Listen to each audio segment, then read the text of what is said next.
What's up, everybody? Sydney here. I'm going to explain to you exactly what's going on. I know that a lot of you have been following me for a while, especially under the trust and estate administration sides of the world, especially if you're in Canada and the United States, and why I've been moving everybody into a common law organizational trust and trying to protect you and shelter you from the situation that is actually playing out in the general public as we speak. And it's because there's a really big secret that the Canadian citizens, as well as the Americans, are not actually being exposed to or being told. And I'm going to expose to you right now why Mark Carney is actually in Canada. So it actually has to do with Canada being liquidated.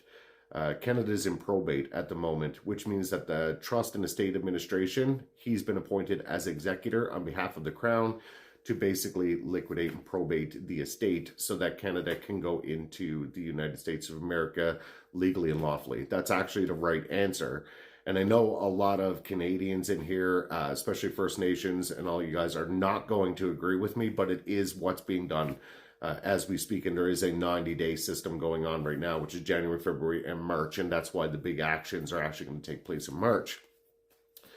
There's a reason why this is happening, and I know that people don't really know anything about asset-backed securities. That's why Mark Carney is actually here. It's because he was the Governor General of the Bank of Canada, the Governor General of the Bank of England, tied directly to the Crown, which is all of the allodial titles in the asset-backed securities. That's why Justin Trudeau had to step down, and that's why he has to step in to the position of an unelected PM in order to be able to get what's called an administration bond in order to liquidate the affairs, because he is one of the most foremost authorities on asset-backed securities in Canada and the United States. And again, here are some of the examples why probate will be necessary. Financial institutions. In order to release funds from the deceased's accounts, a financial institution or a broker, according to internal policy, will require the will to probate unless the value of the accounts is below the threshold. Title of assets. When transferring assets, the ownership of which is recorded in registers, the record-keeping authority must be satisfied that the executor has the power to deal with such assets, meaning they got to be competent. Examples of this class of property are land, bonds, public corporate shares, and valuable art, which can be donated to charity. Property outside the jurisdiction.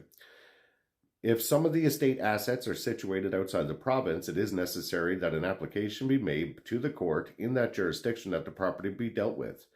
Probate will have to be issued in the province where the assets are situated so that the application of resealing or ancillary grant can be made. Involved in litigation. If the estate is involved in litigation, obtaining probate will be necessary. Litigation is actually quite common with the Crown, especially when dealing with First Nations. Now you know why they're doing what they do.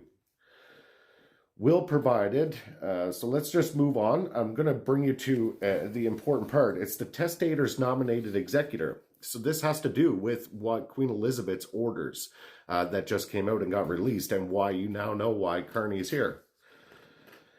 To illustrate the court's reluctance to set aside the testator's nominated executor, even a person in prison or a non-resident individual may be appointed. This direction is allowed if the will does not state who the executor is to be, but delegates the right to another person or a group of persons to name the executor, such as the following. By permitting the testator to allow the person to nominate the executor, the court is recognizing the testator's right to choose whomever he or she wishes to administer the estate. It is felt that the testator's choice will be one better than that would result from the following arbitrary rules made for that purpose. They don't want this going to court. They just want it dealt and done and over with. It was part of an agreement that was done to liquidate the estate of Canada so that it can be entered into the United States under a backdoor contract, because they want all of North America united under one system. This is a true story. This is happening right now as we speak. Non-resident executor. So for those of you that are Canadians in here and you're lawyers and attorneys, or any of the citizens that think that you understand that because, oh, they're not citizens, they hold citizenship in other residencies, they have other things going on. Mark Carney is not Canadian, he's English, he's this, he's that, he's Irish. You don't know the law. You don't know trust in the state administration. So listen to what they say about non-resident executors. A person need not be a resident in the province or in Canada to be an executor. However, if the person resides in a jurisdiction other than another province of Canada or the British Commonwealth countries, it is necessary for the non-resident to post an administration bond unless the will specifically waives the bond, or 2, the beneficiaries consent to a waiver of the bond, or 3, a judge agrees to make an order allowing the bond to be waived. So even the first one in there, the executor has to post an administrative bond. That's why Mark Carney is in Canada as an unelected going into the PM position, because he will be granted an administration bond in order to act as the executor to liquidate the affairs of Canada over to the United States. For those of you that think for some weird reason that this is not happening, that Canada isn't part of the United States, they are actually accumulating all of the assets right now. They're getting all the records in place. They're getting everything constructed. That's why Parliament is prorated. You can't pass laws when you're under probate. Nothing can move under probate. Everything must be settled out. All transactions have to be settled. That's why nothing is moving. That's why Mark Carney is here. That's why you're seeing all of these things play out. It's all part of the script. That's what's going on in the world. So anyway, welcome to the wonderful world of trust in the state administration, and welcome to the backdoor deals that happen around the world that you probably don't know shit about. And just to take it one step further, I'm going to give you the smoking gun. International wills, not applicable in Northwest Territories, Nunavut, Quebec, and Yukon, conveniently territories and a civil jurisdiction.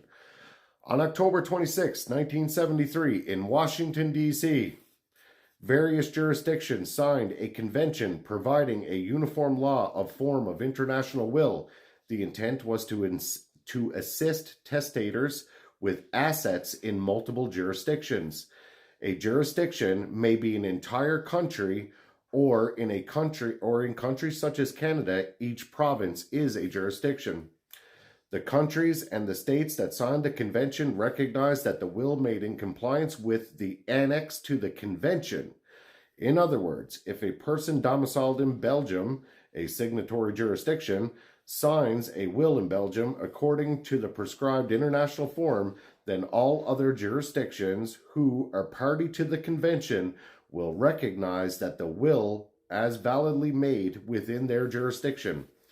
An international will is one signed in according to the requirements listed in the convention. One requirement is that the will be signed before 2 witnesses and an authorized person. Sound familiar? Authorized person? In Canada, an authorized person is a lawyer.